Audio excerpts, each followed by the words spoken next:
भारत में कोरोना की तीसरी लहर आने से पहले एक ऐसी खबर सामने आ रही है जिसने काफी चिंता बढ़ा दी है। देश के 35 राज्यों और केंद्र शासित प्रदेशों के 174 जिलों में कोरोना के सबसे खतरनाक वेरिएंट्स की मौजूदगी का पता चला है।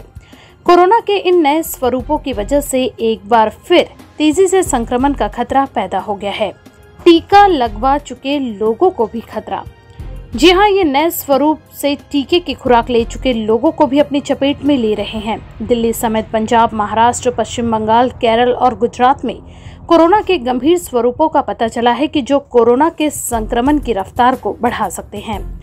भारतीय SARS-CoV-2 जीनोमिकी संघ द्वारा इन वेरिएंट्स का पता लगाया गया है। हम जिन वेरिएंट्स की बात कर रहे हैं उनके नाम है अल्फा, बीटा, गामा और डेल्टा। ये सारे वेरिएंट्स काफी घातक साबित हो सकते हैं। इस बीच केंद्रीय स्वास्थ्य मंत्रालय ने लोगों को खास सतर्कता बरतने की सलाह दी है। विश्व स्वास्थ्य संगठन ने अब तक अल्फा, बीटा, गामा और डेल्टा को ही वेरिएंट ऑफ कंसर्न का दर्जा दिया है। डेल्टा सबसे पहले भारत में मिला था, अल्फा ब्रिटेन में, बीटा साउथ अफ्रीका में और गामा सबसे पहले ब्राजील में मिला था। भारत में 120 से ज्यादा म्यूटेशन की पहचान।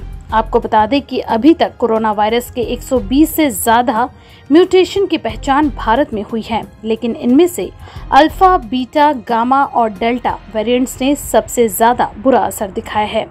इसके बाद डेल्टा प्लस वेरिएंट भी तेजी से बढ़ रहा है। डेल्टा प्लस के नाम से पहचाने जाने वाले वायरस का प्रकार AY.1 ज्यादा म्यूटेशन वाला प्रकार है।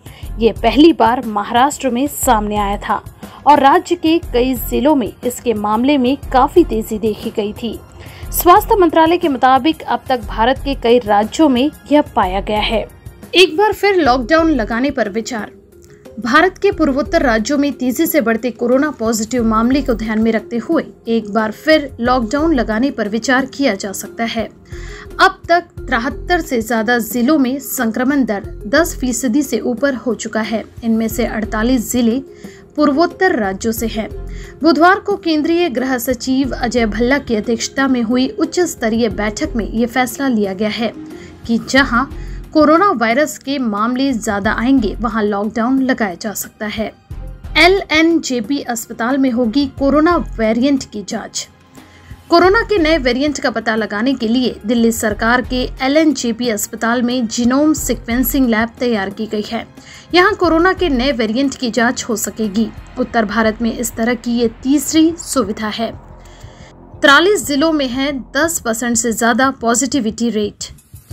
नॉर्थ ईस्ट के राज्यों में कोरोना के बढ़ते मामलों को देखते हुए केंद्रीय गृह सचिव ने सख्त कदम उठाने के दिए निर्देश हैं। देश के जिन 73 जिलों में पॉजिटिविटी रेट 10 से ज्यादा है उनमें 46 जिले नॉर्थ ईस्ट राज्यों से हैं। गृह सचिव का कहना है कि यहां कड़ाई से निगरानी करने की जरूरत है।